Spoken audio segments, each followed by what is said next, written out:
Hello everyone, welcome back to rise with Jeet. Economy simplified series के amazing economy keywords में ये part 2 है। Part 1 इसका हमने लास्ट वीडियो में कवर किया था, जिसमें हमने Indian economy, inclusive growth and budget के इंपॉर्टेंट कीवर्ड्स को एंड टू एंड कवर किया था एंड काफी अच्छे से उनके करंट अफेयर के एग्जाम्पल भी कवर किए थे। आज की वीडियो में हम external sector, LPG reforms, infrastructure and sectors of economy के इंपॉर्टेंट कीवर्ड्स को कवर करेंगे, सो दैट हमारे इकोनॉमी से रिलेटेड जितने भी इंपॉर्टेंट कीवर्ड्स हैं उनको हम बहुत अच्छे से कवर कर लें। अगर आपने पार्ट 1 नहीं देखा है, सो मेक श्योर आप पार्ट 1 भी देख लीजिए, सो दैट ये आपका पार्ट 1 एंड पार्ट 2 आपके जितने भी इंपॉर्टेंट कीवर्ड्स हैं उनको थॉरो वे में कवर कर दे। So without any further delay, let's get start. तो मेंस के सिलेबस में हमारा जो फोर्थ टॉपिक है वो है effect of liberalisation and industrial policy, और इसको आप एक्सटर्नल सेक्टर भी बोल सकते हैं।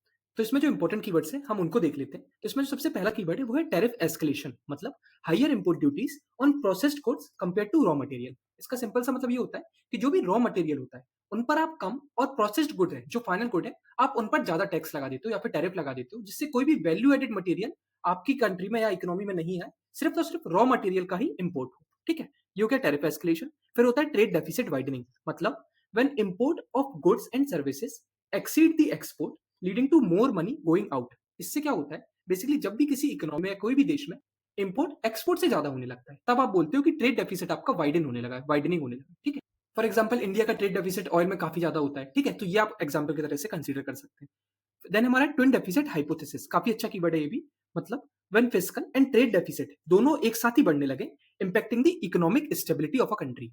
इसका मतलब सिंपल सा ये होता है कि कंट्री का जो भी फिस्कल डेफिसिट, मतलब गवर्नमेंट का जो बजट डेफिसिट है वो, एंड करंट अकाउंट डेफिसिट जो ट्रेड डेफिसिट है वो, दोनों एक साथ ही लिंक होते हैं और वो दोनों एक साथ टेंडम में मूव करने लगे, तब आप बोलते हो ट्विन डेफिसिट हाइपोथेसिस या फिर ट्विन डेफिसिट सिंड्रोम। ठीक है, अभी इंडिया में आप ऐसा बोल सकते हैं कि इंडिया का जो फिजिकल डेफिसिट है वो प्लस करंट अकाउंट डेफिसिट है वो, ठीक है, मतलब इंपोर्ट जो है वो एक्सपोर्ट से जाता है, ये दोनों इंडिया ऑफन फेस करता है। ठीक है, और जो कि डायरेक्टली इंपैक्ट डालता है मैक्रो स्टेबिलिटी इंडिकेटर्स।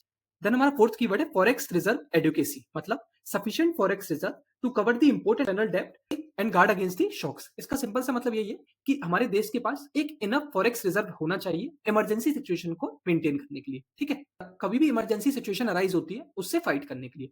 जैसे आप 2025 का इकोनॉमिक सर्वे भी देखेंगे तो उसमें बताया गया कि इंडिया का जो फॉरेक्स रिजर्व है वो अप्रोक्सीमेटली 11 से 12 महीने का इंपोर्ट कवर कर सकता है। ठीक है, एंड 90% एक्सटर्नल डेब्ट को भी कवर कर सकता है, which is approximately $690 billion in reserve. Right, so ये क्या हो गया हमारा फॉरेक्स रिजर्व। देन हमारा नेक्स्ट कीवर्ड है इंपोर्ट सब्स्टिट्यूशन, मतलब domestic production replacing the foreign goods to reduce the dependence over the another country. इसका सिंपल सा मतलब क्या होता है कि कोई भी विदेशी चीजें हैं जो भी हमारी, उनकी जगह हम स्वदेशी जो भी गुड्स हैं उनको यूज करने लगे। ठीक है, जिससे कि आपका जो इंपोर्ट पे डिपेंडेंसी है वो कम होने लगे एंड जो भी आपका डोमेस्टिक प्रोडक्शन है वो भी बढ़ने लगे। तो आप क्या बोलते हो, इंपोर्ट का सब्स्टिट्यूशन कर दिया आपने।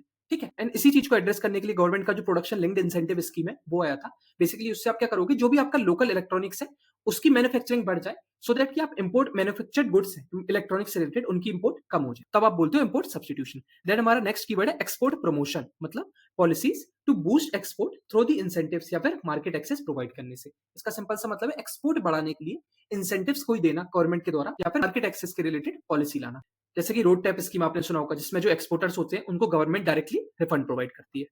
देन हमारा नेक्स्ट कीवर्ड है करेंसी मैनिपुलेशन। करेंसी मैनिपुलेशन का मतलब क्या होता है, deliberately lowering the currency make exports cheaper and import costly. इसका सिंपल सा मतलब क्या होता है कि अपनी करेंसी की वैल्यू को कम करना, ताकि होता क्या है कि आप अपना एक्सपोर्ट को ज्यादा बढ़ा सके। ठीक है, एंड इसी रीजन की वजह से यूएसए ने इंडिया को बेसिकली मॉनिटरिंग लिस्ट में डाल रखा है। यूएसए ऐसा अज्यूम करता है कि बेसिकली इंडिया भी करेंसी मैनिपुलेशन वाली एक्टिविटी में इन्वॉल्व है। सेम चाइना के साथ भी यही सिचुएशन है। चाइना क्या करता है, बेसिकली एक्सपोर्ट प्रमोट करने के लिए अपनी करेंसी को डिवैल्यू करने लगता है, एंड इसी रीजन से यूएसए ने चाइना को भी मॉनिटरिंग लिस्ट में डाला हुआ है। ठीक है, देन हमारा नेक्स्ट कीवर्ड है बैलेंस ऑफ पेमेंट क्राइसिस, मतलब country is unable to pay for its import or services its foreign debt due to the persistent and large current account deficit and a lack of foreign exchange reserve।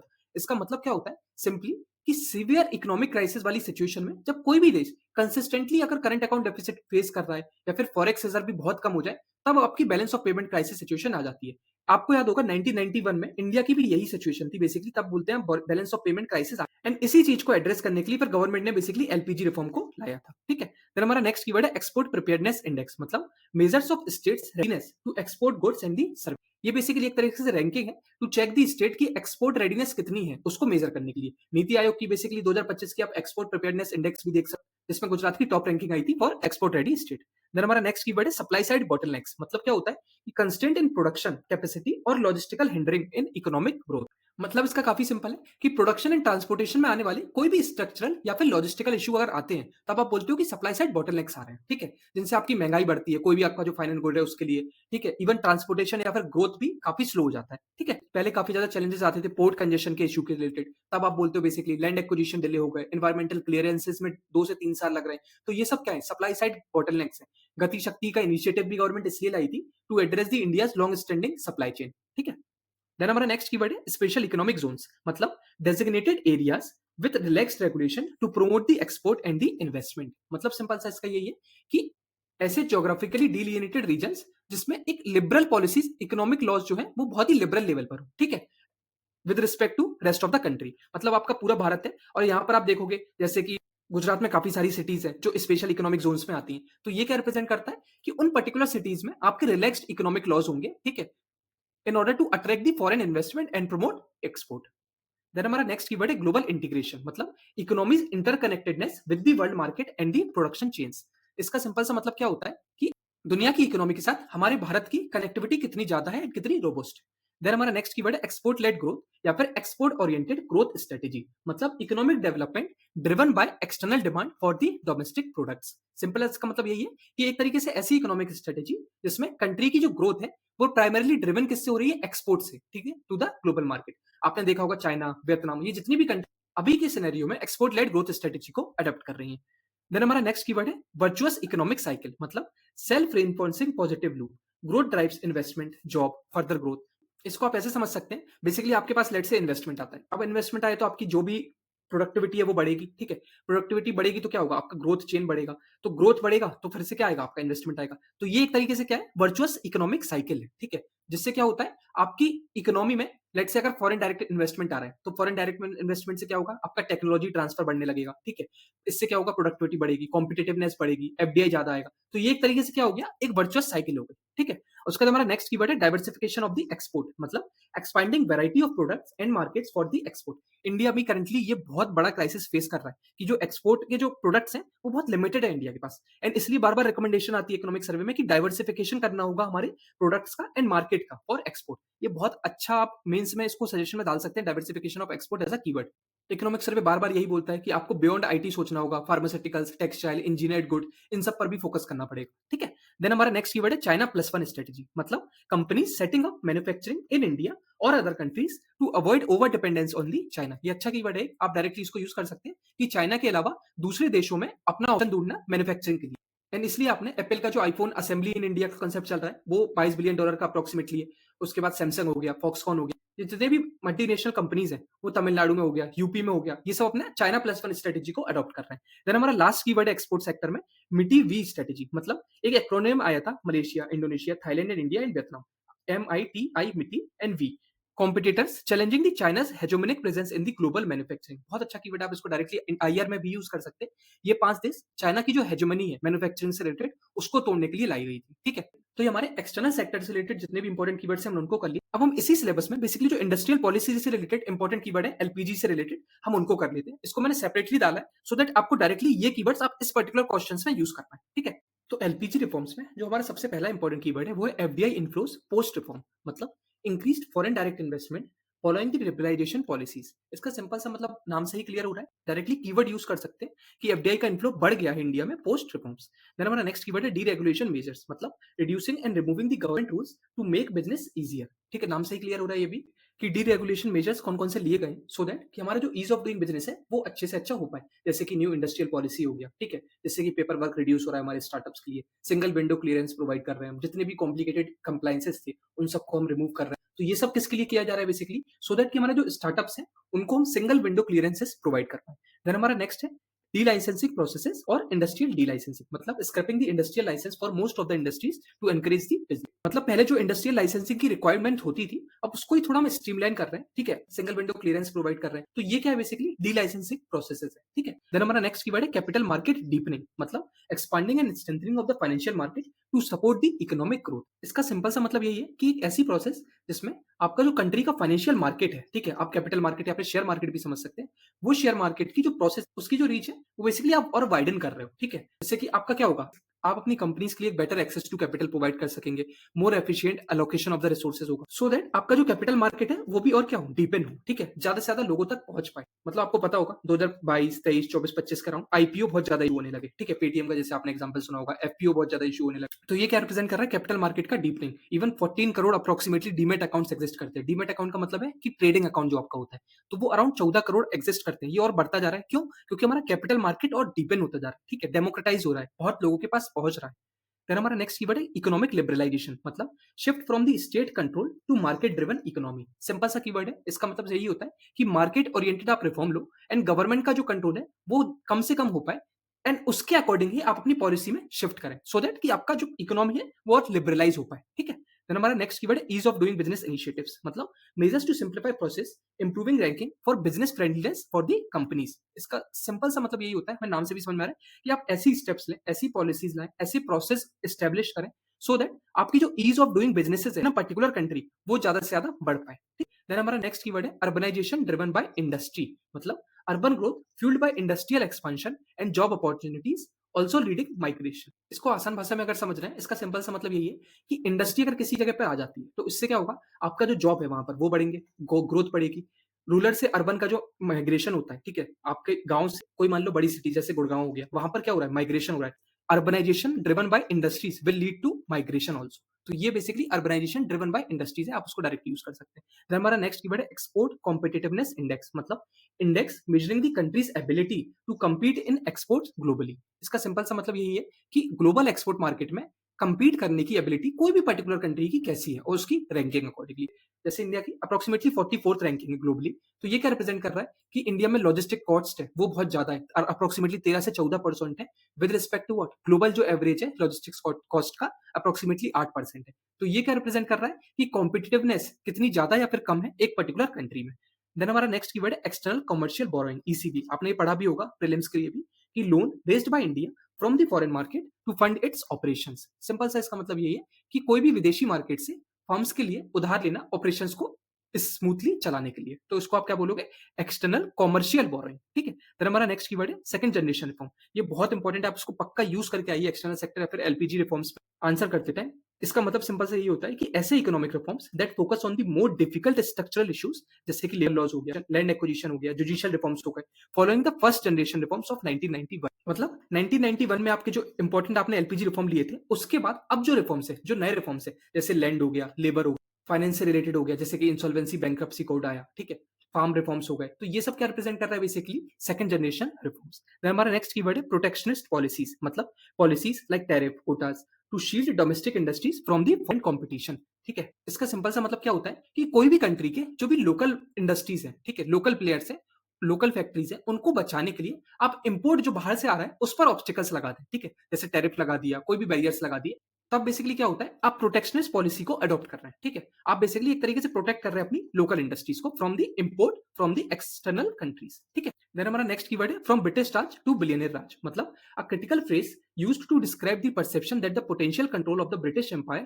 has been replaced by the economic influence of a few powerful billionaires and corporations in the post-liberalization era। इसका simple सा मतलब यही है कि आजादी के पहले क्या होता था, ब्रिटिश राज होता था, राइट, एंड आजादी के बाद क्या होने लगा, एक बिलियनर राज टाइप का हो गया। बिलियनर राज का मतलब क्या होता है कि सिंपली कुछ फ्यू सेलेक्ट फ्यू लोग हैं, जैसे 4-5 लोग हैं, वही बेसिकली पूरी कंट्री की इकोनॉमिक पॉलिसीज को डिसाइड, तो ये क्या रिप्रेजेंट कर, from British Raj to billionaire. ये बेसिकली अगर आपसे कैपिटलिज्म का क्रिटिसिज्म के लिए क्वेश्चन आ जाता है, आया भी हुआ है क्रिटिकली इवेल्युएट करने के लिए, तो आप इसको डायरेक्टली यूज। देन हमारा लास्ट कीवर्ड है क्रोनी कैपिटलिज्म, मतलब close relationship between the business leaders and the government resulting in favourable laws and subsidies for a select few people. मतलब क्या होता है कि एक तरीके से ऐसी रिलेशनशिप जो भी कैपिटलिस्ट है उनकी एंड दी पॉलिटिशियंस की, जिससे between the business leader and the government, जो भी ये पॉलिटिशियंस लॉज लाते हैं, ठीक है, कोई भी सब्सिडीज वगैरह ला रहे हैं, वो बेसिकली ये जितने भी कैपिटलिस्ट है इनके फेवर में है, ठीक है, तो अब आप बोलते हो क्रोनी कैपिटलिज्म, ठीक है। ये भी कैपिटलिज्म के क्रिटिसिज्म के लिए आप डायरेक्टली यूज कर सकते हैं। तो ये हमारे जितने भी एलपीजी से रिलेटेड इंपॉर्टेंट कीवर्ड्स हमने उनको कर लिया।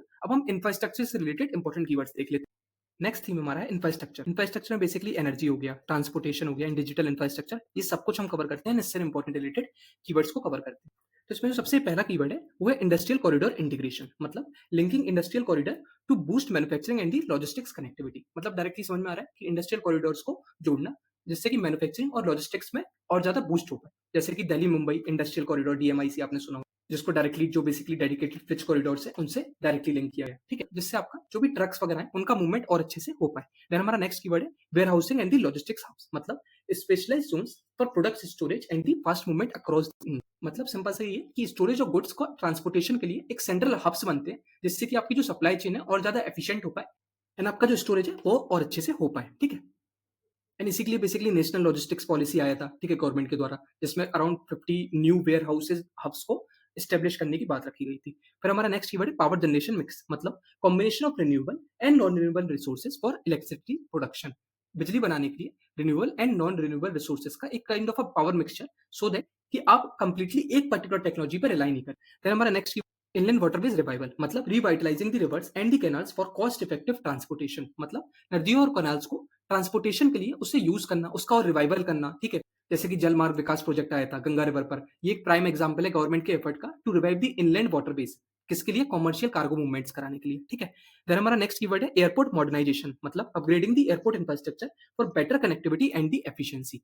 नाम से क्लियर हो रहा है, ठीक है? एंड इसीलिए उड़ा देश का आम नागरिक जो उड़ान स्कीम है वो आई थी, ठीक है? क्योंकि जो आपका एयरपोर्ट्स है उनका और मॉडर्नाइजेशन कर सके, सो दैट कि फास्टर मूवमेंट हो इंसान का भी एंड गुड्स का भी। देन हमारा नेक्स्ट कीवर्ड है पावर ट्रांसमिशन लाइंस अपग्रेडेशन, मतलब strengthening the electricity grid infrastructure है, मतलब इलेक्ट्रिसिटी का जो ग्रिड होता है उसको और ज्यादा मजबूत करना एंड बेहतर बनाना, सो दैट हमारा बेसिकली जो इंफ्रास्ट्रक्चर है वो और ज्यादा स्ट्रेंथन हो पाए। एंड इसी रीजन से गवर्नमेंट ने वन नेशन वन ग्रिड को लाया था, ठीक है? देन हमारा नेक्स्ट कीवर्ड है ब्रॉडबैंड कनेक्टिविटी स्केलिंग, मतलब expanding the high speed internet access across the country. And इसी रीजन से गवर्नमेंट ने भारत नेट प्रोजेक्ट को भी लॉन्च किया था, क्योंकि गवर्नमेंट का ऑब्जेक्टिव यही था कि जितने भी ग्राम पंचायत है लोकल लेवल पर भी आपका इंटरनेट की एक्सेस एंड पेनिट्रेशन हो पाए, ठीक है?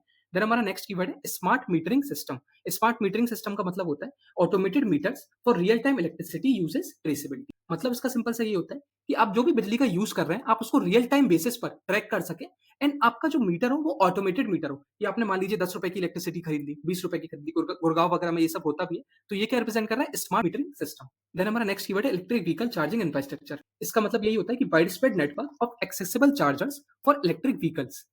नाम से क्लियर हो रहा है ये भी बेसिकली कि इलेक्ट्रिक व्हीकल के लिए चार्जिंग स्टेशन जो है। एंड इसीलिए गवर्नमेंट का जो फेम इनिशिएटिव है एफएमई, फेम इंडिया स्कीम, वो आया था। इसमें भी basically electric vehicle charging infrastructure को लाने की बात कही गई थी। फिर हमारा नेक्स्ट कीवर्ड है साइबर सिक्योरिटी इंफ्रास्ट्रक्चर, ठीक है? अब ये आप साइबर सिक्योरिटी में भी यूज कर सकते हैं, जो आपका इंटरनल सिक्योरिटीज में डायरेक्टली मेंशन है टॉपिक वो, या फिर इंफ्रास्ट्रक्चर जीएस3 इकोनॉमी के सिलेबस में भी यूज कर सकते हैं। इसका मतलब यही होता है कि systems to protect the digital assets from the cyber threats and the attacks. मतलब नाम से क्लियर हो रहा है कि ऑनलाइन डाटा जो भी आपका अवेलेबल है, डिजिटल एसेट्स अवेलेबल है, सिस्टम्स की हमें और अच्छे से सुरक्षा करना या फिर प्रोटेक्ट करना, ठीक है? एंड इसीलिए गवर्नमेंट का नेशनल साइबर सिक्योरिटी स्ट्रेटेजी है वो आया था। Indian cyber crime coordination centres operational किए गए, जिससे कि आप अपना जो डिजिटल डेटा है उसको और अच्छे से प्रोटेक्ट कर सकें। फिर हमारा नेक्स्ट कीवर्ड है इंक्लूसिव डिजिटल इंफ्रास्ट्रक्चर, मतलब digital connectivity under served population. जैसे कि भारत नेट आप एग्जांपल की जरिए से देख भी सकते हैं कि गांव और जो कमजोर एरिया हैं, जो कि फार फ्लैच एरियाज हैं, उन पर आप बेसिकली एक अफोर्डेबल इंटरनेट का एक्सेसिबिलिटी प्रोवाइड कर सके, ठीक है? भारत नेट का फेज 1, फेज 2, फेज 3, इसी से आप समझ सकते हैं। फिर हमारा नेक्स्ट कीवर्ड है हाउसिंग फॉर ऑल या फिर affordable housing. Housing policies to ensure everyone gets a safe and the affordable home. काफी इंपॉर्टेंट है, प्रधानमंत्री आवास योजना इसका डायरेक्ट एग्जांपल भी है कि हर किसी के पास एक सस्ता और सुरक्षित घर हो। देन हमारा नेक्स्ट कीवर्ड है लॉजिस्टिक्स परफॉर्मेंस इंडेक्स, मतलब global ranking of countries logistics efficiencies. इसका सिंपल सा मतलब ये होता है कि लॉजिस्टिक्स में बेसिकली जो कंट्रीज है उनकी रैंकिंग, जैसे कि इंडिया का जो एलपीआई है वो बहुत अच्छे से इंप्रूव हुआ है, तो ये क्या रिप्रेजेंट कर रहा है कि इंडिया अपने जो लॉजिस्टिक्स एफिशिएंसी है उसको और अच्छा इंप्रूव करती जा रही है। देन हमारा नेक्स्ट कीवर्ड है वैल्यू चेन इंटीग्रेशन, वीसीआई इसको बोलते हैं, मतलब linking all production and supply stages for efficiency and reducing the waste and the cost involve. आप इसका सिंपल सा मतलब ये समझिए कि प्रोडक्शन से लेके, कोई भी चीज का प्रोडक्शन से लेके उसके कंजम्पशन तक पूरा जो वैल्यू चेन इन्वॉल्व होता है इसमें, ठीक है, उसका प्रॉपर इंटीग्रेशन, मतलब कि प्रोडक्शन हो गया, प्रोसेसिंग हो गया, डिस्ट्रीब्यूशन हो गया, सब चीज को एफिशिएंटली जोड़ना, उसी को आप बोलते हो वैल्यू चेन इंटीग्रेशन। फिर हमारा नेक्स्ट कीवर्ड है dedicated bridge corridor, DFC. Directly means में क्वेश्चन भी आया हुआ है इस पर। Rail networks meant exclusively for good movement, ठीक है? इसका सिंपल सा मतलब समझ में भी आ रहा है कि गुड्स के लिए आप स्पेशल रेल नेटवर्क को बना दी। जैसे कि ईस्टर्न एंड वेस्टर्न डीएफसीज हैं, वो क्या कर रहे हैं? बेसिकली लॉजिस्टिक कॉस्ट को कम कर रहे हैं, जिससे कि आपका जो फाइनल प्रोडक्ट हो वो और सस्ता हो, ठीक है? देन हमारा नेक्स्ट कीवर्ड है इंफ्रास्ट्रक्चर गैप। इंफ्रास्ट्रक्चर गैप का मतलब होता है the shortfall between the needed versus the available infrastructure for a particular production. मतलब कोई भी इकोनॉमी में आपके पास जो भी अभी जो करंट अवेलेबल इंफ्रास्ट्रक्चर है वर्सेस क्या नीडेड इंफ्रास्ट्रक्चर है, ठीक है? जिससे कि आपकी इकोनॉमी रोबोस्ट तरीके से बूस्ट हो पाए। उसको बोलते हैं आप infrastructure gap. National infrastructure pipeline जो पॉलिसी आई है, वो भी इसी से लिंक्ड है, इंफ्रास्ट्रक्चर गैप को कम करने के लिए, ठीक है? इसके बाद हमारा नेक्स्ट कीवर्ड है एजिंग पावर प्लांट्स। बहुत अच्छा कीवर्ड है, आप इसको डायरेक्टली यूज़ भी कर सकते हैं। Older power facilities needing upgrades and और रिप्लेसमेंट फॉर द एफिशिएंसी। मतलब इसका सिंपल सा यही है कि पुराने पावर प्लांट्स जितने भी हैं, थर्मल पावर प्लांट्स हो गए, वो बहुत ही इनएफिशिएंट हो गए हैं एंड उनकी एफिशिएंसी को बढ़ाने के लिए या तो उनका मॉडर्नाइजेशन करें या फिर उनको डायरेक्टली रिप्लेस करें। देन हमारा है एनर्जी ट्रेलिमा, मतलब balancing affordability, energy security and environmental sustainability. ठीक है, ये तीनों चीजों को बैलेंस करने को आप बोलते हो एनर्जी ट्रेलिमा। ठीक है, मतलब सस्ती, सुरक्षित और स्वच्छ आपको एनर्जी मिल सके, उन तीनों को बैलेंस करना आपका एनर्जी ट्रेलिमा को दर्शाता है। फिर हमारा नेक्स्ट कीवर्ड है प्रेडेटरी प्राइसिंग, मतलब offering goods and services low cost to eliminate the competitors. ये ई कॉमर्स वगैरह की जितनी भी इंडस्ट्री है ना, उसमें काफी ज्यादा यूज होता है। इसका सिंपल सा मतलब यही होता है कि कंपटीशन को खत्म करने के लिए आप अपने प्राइसेस को कम से कम कर दो। ठीक, मतलब आपका उस प्रोडक्ट को कॉस्ट जो भी है, उस कॉस्ट से भी कम दाम पे अगर कोई चीज को बेच रहे हो, तब आप बेसिकली बोलते हो प्रेडेटरी प्राइसिंग कर रहा है। ई कॉमर्स में बहुत ज्यादा ये चीज होती है, गिग सेक्टर में बहुत ज्यादा होती है। तो ये क्या रिप्रेजेंट कर रहा है बेसिकली प्रेडेटरी प्राइसिंग, जिससे कि आप अपना जो भी कॉम्पिटिटर है, आप उसको डायरेक्टली बैनिश कर दो। ठीक है, कंप्लीटली डिवास्टेट कर दो, इसीलिए प्रेडेटरी प्राइसिंग रखी जाती है। देन हमारा नेक्स्ट कीवर्ड है स्ट्रेटेजिक डिसइन्वेस्टमेंट, मतलब selling government stakes in PSUs for efficiency and the revenue. इसका सिंपल सा मतलब यही है कि कोई भी गवर्नमेंट के पब्लिक सेक्टर यूनिट्स जो है, पीएसयू बोलते हैं, ओएनजीसी हो गया, एक एग्जांपल है, इनके स्टेक्स को आप सेल करते हो। ठीक है, अभी 51% अगर गवर्नमेंट की होल्डिंग है, तब आप इसको सेल करने लगते हो, जिससे कि एक तरीके से प्राइवेटाइज कर दो उनको। सरकारी पीएसयूज के स्टेक्स को बेचना, इससे क्या होगा, प्राइवेट सेक्टर जब भी इन्वॉल्व होते हैं तो आपकी एफिशिएंसी बढ़ती है, रेवेन्यू अच्छा आने लगता है। इसी को बोलते हैं स्ट्रेटेजिक डिसइन्वेस्टमेंट। देन हमारा नेक्स्ट कीवर्ड है ऑपरेशनल एफिशिएंसी। ऑपरेशनल एफिशिएंसी का मतलब क्या होता है, achieving optimal output with minimal resource wastage time. मतलब कोई भी चीज का आप कम रिसोर्सेज से ज्यादा प्रोडक्टिविटी ला सको, ज्यादा से ज्यादा एफिशिएंसी ला सको, इसको आप बोलते हो ऑपरेशनल एफिशिएंसी। ऑपरेशनल एफिशिएंसी आएगी कैसे, आप ऐसे समझ सकते हो, डिस्कॉम में अगर आप रिफॉर्म्स ला रहे हो तब आ सकती है। लॉजिस्टिक्स जितने भी इन्वॉल्व होते हैं उनका आप ऑटोमेट कर सको। ठीक है, जितने भी हाईवेज वगैरह हैं उन पर आप जो टोलिंग लेते हो वो आप इलेक्ट्रॉनिक कर दो, जिससे कि टाइम वेस्ट ना हो, जितने भी हमारे ट्रक्स हैं उनका फास्ट मूवमेंट ऑफ गुड्स हो सके। तो ये क्या रिप्रेजेंट करेगा, ऑपरेशनल एफिशिएंसी को और बढ़ा रहे हो। ठीक है, फिर हमारा नेक्स्ट कीवर्ड है पूरा। पूरा का मतलब होता है providing urban amenities in rural India. ठीक, delivering urban level infrastructure and opportunities to the villages. मतलब सिंपल सा नाम से क्लियर हो रहा है कि गांव में भी अर्बन फैसिलिटीज जैसे कि रोड्स वगैरह हो गई, वाटर हो गया सप्लाई, ये सब आप प्रॉपर्ली प्रोवाइड कर सको, जो चीज अर्बन सिटीज में ऑलरेडी प्रेजेंट है। एंड इसी के लिए गवर्नमेंट ने क्या लाया था, एस्पिरेशनल डिस्ट्रिक्ट प्रोग्राम हो गया, रूरल इंफ्रास्ट्रक्चर को और अच्छा करने के लिए प्रधानमंत्री ग्राम सड़क योजना हो गया, प्रधानमंत्री आवास योजना ग्रामीण हो गया। ये सब क्या रिप्रेजेंट कर रहा है, पूरा स्कीम। देन हमारा नेक्स्ट कीवर्ड है सैंक्टिटी ऑफ कॉन्ट्रैक्ट एनफोर्समेंट। अच्छा कीवर्ड है ये, आप इसको सजेशंस में यूज कर सकते हो। Basically faith that agreements will be honoured and quickly enforced. नाम से क्लियर हो रहा है कि बिजनेस ट्रस्ट के लिए लीगल कॉन्ट्रैक्ट्स का प्रॉपर्ली पालन हो रहा है, एग्रीमेंट्स की आप एक तरीके से लीगल गारंटी ले रहे हो, वो एनफोर्स होंगे। मतलब दो लोगों ने अगर कोई भी एक कॉन्ट्रैक्ट रख लिया, उसकी एनफोर्सेबिलिटी सरकार के ऊपर आ जाती है। एंड इसी के लिए बेसिकली क्या आया था, इंसॉल्वेंसी बैंक्रप्सी कोड आया था। ठीक, फॉरेन इन्वेस्टर्स का कोई भी फास्ट ट्रैक कॉन्ट्रैक्ट एनफोर्समेंट के लिए बेसिकली इन्होंने डिस्प्यूट रेजोल्यूशन फोरम्स बनाए, आर्बिट्रेशन रिफॉर्म्स लाए, फास्ट ट्रैक कमर्शियल कोर्ट्स बनाए। ठीक है, देन हमारा नेक्स्ट कैपेबिलिटी क्रिएशन मॉडल, मतलब investing in skills tech systems for future readiness. मतलब कि भविष्य के लिए टैलेंट नॉलेज सिस्टम को प्रॉपर्ली स्टैब्लिश करना एंड अपनी कैपेबिलिटी को और एनहेंस करना। इसी के लिए अटल इनोवेशन मिशन आया, स्किल इंडिया आया। ठीक है, देन हमारा नेक्स्ट है build more, build faster and build smarter. मतलब focus on rapid innovative and efficient infrastructure development. नाम से क्लियर हो रहा है, बस इसको आप सजेशन या फिर कंक्लूजन में यूज कर सकते हैं कि जल्दी अच्छे तरीके से और नए तरीकों से आप अपना इंफ्रास्ट्रक्चर का डेवलपमेंट करें। एंड इसी के लिए गवर्नमेंट ने क्या किया, नेशनल इंफ्रास्ट्रक्चर पाइपलाइन लाया, स्मार्ट सिटी का कॉन्सेप्ट लाया, ग्रीन बिल्डिंग लाया, ग्रीन बिल्डिंग के रिलेटेड कोर्स लाया। ठीक है, in order to build faster and smarter. Then हमारा नेक्स्ट कीवर्ड है प्लगिंग टैलेंट गैप्स। मतलब क्या है इसका, addressing skill shortage in infrastructure sector. इसका सिंपल सा मतलब यही है कि जब स्किल्ड लोगों की कमी हो जाती है, ठीक है, और उनको दूर करने के लिए गवर्नमेंट क्या क्या स्टेप्स ले रही है। ऐसा बोला जाता है इंडस्ट्री अकेडमिक लिंकेज, आईएएल। मतलब आप जो अकेडमीज में आपके कॉलेज में पढ़ रहे हो, वो क्या रिलीवेंट है आपकी इंडस्ट्री में जो भी रिक्वायर्ड है उससे, अगर नहीं है तो फिर बहुत बड़ा गैप आ जाता है। एंड उसी गैप को एड्रेस करने के लिए बेसिकली आप बोलते हो प्लगिंग दी टैलेंट गैप्स। ठीक है, फिर हमारा नेक्स्ट कीवर्ड है ब्रेकिंग दी डिपार्टमेंटल सिलोस। बहुत अच्छा, ये तो आप कहीं भी यूज कर सकते हैं, basically eliminating the bureaucratic barriers between the departments. और इसी चीज को एड्रेस करने के लिए गवर्नमेंट ने क्या किया, पीएम गति शक्ति योजना लाई, जिससे कि उन्होंने 16 डिफरेंट मिनिस्ट्रीज को सिंगल विंडो क्लियरेंस करा के इंटीग्रेट कर दिया। तो ये क्या रिप्रेजेंट कर रहा है, जो भी डिपार्टमेंटल सिलोज हैं आप उनको ब्रेक कर रहे हो डायरेक्टली, सरकारी डिपार्टमेंट्स के बीच में एक तरीके का कोऑर्डिनेशन बैठाने की कोशिश कर रहे हैं। देन हमारा लास्ट कीवर्ड है 21st सेंचुरी इंफ्रास्ट्रक्चर। इंफ्रास्ट्रक्चर का मतलब होता है एफ से future ready, intelligent, resilient, sustainable, transformative infrastructure. ठीक है, नाम से क्लियर हो रहा है, बेसिकली आप इसको डायरेक्टली यूज कर सकते हो कंक्लूजन लिखते टाइम कि हमारा जो इंफ्रास्ट्रक्चर होना चाहिए 21st सेंचुरी इंफ्रास्ट्रक्चर होना चाहिए, इंफ्रा फर्स्ट। ठीक है, तो ये हमारे जितने भी इंपॉर्टेंट इंफ्रास्ट्रक्चर से रिलेटेड कीवर्ड्स थे, हमने उनको कवर कर लिया। लास्ट बेसिकली हमारा है सेक्टर्स ऑफ इकोनॉमी, हम इसको और देख लेते हैं। तो सेक्टर्स ऑफ इकोनॉमी में हमारा जो सबसे पहला कीवर्ड है, वो है फॉर्मलाइजेशन ऑफ इकोनॉमी, मतलब shifting informal sector activities to regulated formal systems for better productivity and the compliance. Simple सा नाम से क्लियर हो रहा है कि इनफॉर्मल सेक्टर को रेगुलेटेड फॉर्मल सिस्टम में लाने का जो भी प्रोसेस होता है प्रोडक्टिविटी इंप्रूव करने के लिए, उसको बोलते हो फॉर्मलाइजेशन ऑफ इकोनॉमी। ठीक है, जैसे कि उद्यम पोर्टल आया, इससे क्या हुआ कि जो इन्फॉर्मल सेक्टर में लोग काम कर रहे थे एमएसएमई में, उनको आप डायरेक्टली उद्यम पोर्टल की हेल्प से आप फॉर्मलाइज कर रहे हो। देन हमारा नेक्स्ट कीवर्ड है सनराइज इंडस्ट्रीज, मतलब emerging industries with high growth potential like renewable energy, artificial intelligence. ये क्या है बेसिकली, जो भी फास्टर एंड रिलीवेंट जो लेटेस्ट टेक्नोलॉजीज हैं उनके बेसिस पर जो भी रिलीवेंट सेक्टर्स जिसमें एम्प्लॉयमेंट एंड इन्वेस्टमेंट की जो पोटेंशियल है वो बहुत ज्यादा है, उसको आप बोलते हो sunrise industries. For example production linked incentive में 14 सेक्टर्स ऐसे मेंशन हुए हैं जिनको आप सनराइज इंडस्ट्रीज बोलते हो, जैसे कि सेमीकंडक्टर हो गया, इलेक्ट्रिक व्हीकल हो गया, ग्रीन हाइड्रोजन हो गया, मेडिकल टेक्नोलॉजी, एग्रो प्रोसेसिंग। ये सब कुछ क्या है कि सनराइज सेक्टर्स में आते हैं। देन हमारा नेक्स्ट कीवर्ड है कॉर्पोरेट सोशल रिस्पांसिबिलिटी, सीएसआर हमने हर जगह पढ़ा ही है ऑलमोस्ट। मतलब इसका ये है कि legal obligation for companies to spend a share of profits on social या फिर एनवायरमेंटल कॉजेज। मतलब कंपनीज को जो भी उनकी कमाई हो रही है उसका कुछ परसेंट 2% जो रहता है बेसिकली, वो basically social and environmental causes में डायरेक्टली देना होता है। ये बेसिकली लॉ के अंदर डिफाइंड है प्रॉपर्ली। ठीक है, इसका हमारा नेक्स्ट कीवर्ड है कॉम्पिटिटिवनेस पैराडाइम, मतलब model and strategy to enhance the productivity, global standing and the economic growth of a country.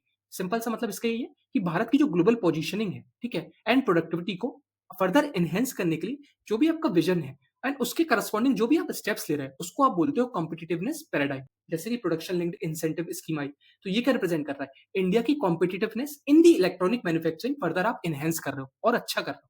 Then हमारा नेक्स्ट कीवर्ड है vocal for local initiative, directly हमने सुना भी हुआ है काफी बार, promoting the domestic products and reducing the import dependency. ठीक है, मतलब स्वदेशी प्रोडक्ट्स को एक तरीके से प्रमोट करना। देन हमारा नेक्स्ट कीवर्ड है social progress and the shared prosperity, मतलब growth that raises the living standard for all and uplift the disadvantage. मतलब समाज के सभी वर्गों को तरक्की एंड समृद्धि ये दोनों प्रोवाइड करना, प्रोग्रेस एंड प्रॉस्पेरिटी। एंड ये कैसे होगा, बेसिकली जो हमारा पर कैपिटा इनकम है वो फर्दर इंक्रीज होगी। फिर हमारा नेक्स्ट कीवर्ड है सनसेट इंडस्ट्रीज। सनसेट इंडस्ट्रीज मतलब declining industries losing its relevance due to technological और मार्केट शिफ्ट। मतलब इंडस्ट्रीज जो कि टेक या फिर मार्केट के चेंज की वजह से अब पीछे हो गई हैं, जैसे कि कोल बेस्ड इंडस्ट्री हो गई, रिन्यूएबल एनर्जी का अडॉप्शन बढ़ रहा है तो अब कोल सेक्टर पे डिपेंडेंसी कम होती जा रही है।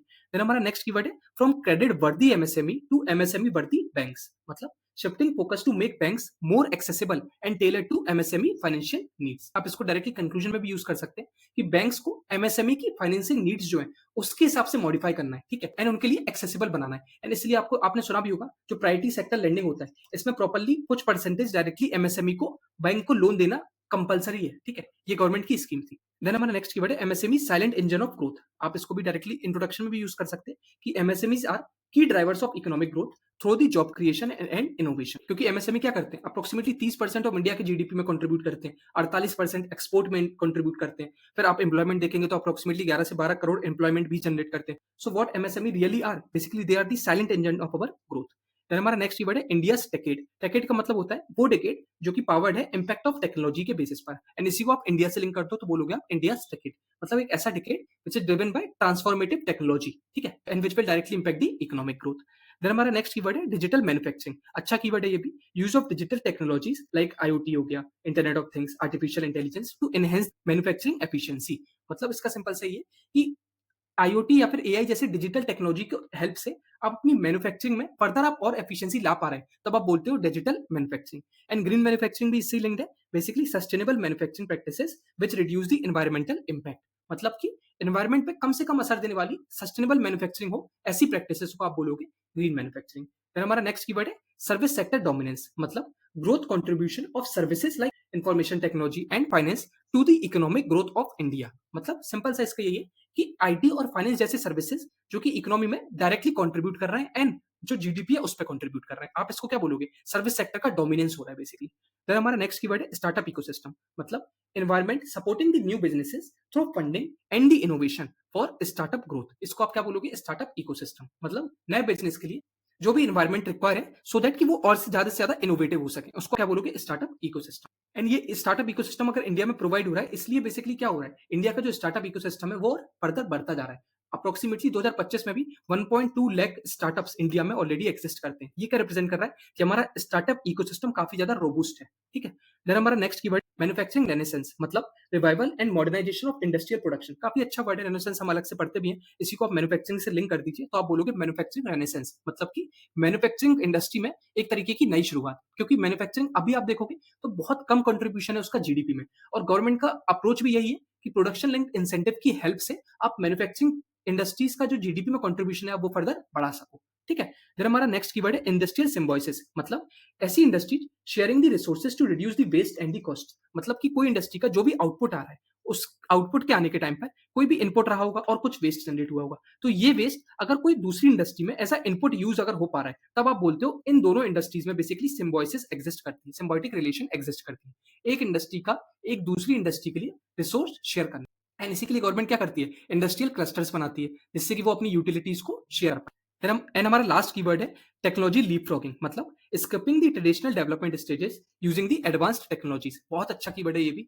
जो भी ट्रेडिशनल स्टेजेस होती हैं आप उनको डायरेक्टली स्किप करके एडवांस टेक्नोलॉजी की हेल्प से आप बेसिकली और आगे बढ़ पाए। इसको आप क्या बोलोगे, टेक्नोलॉजी लीपफ्रॉगिंग। जैसे कि सोलर में बहुत अच्छा एग्जांपल भी दिया जाता है कि इंस्टीट्यूट ऑफ आप ग्रिड का एक्सटेंशन करें, ठीक है, आप क्या कर सकते हैं, सोलर मिनी ग्रिड का डायरेक्टली यूज कर सकते हैं। तो टेक्नोलॉजी की हेल्प से जो भी स्टेप बाय स्टेप जो बेसिकली स्टेप्स आप ट्रेडिशनली यूज करते थे उनकी जगह आप क्या कर रहे हो, टेक्नोलॉजी की हेल्प से आप लीप फ्रोग कर रहे हो, बेसिकली डायरेक्टली उछाल करके जा रहे हो। ठीक है, so this is it friends.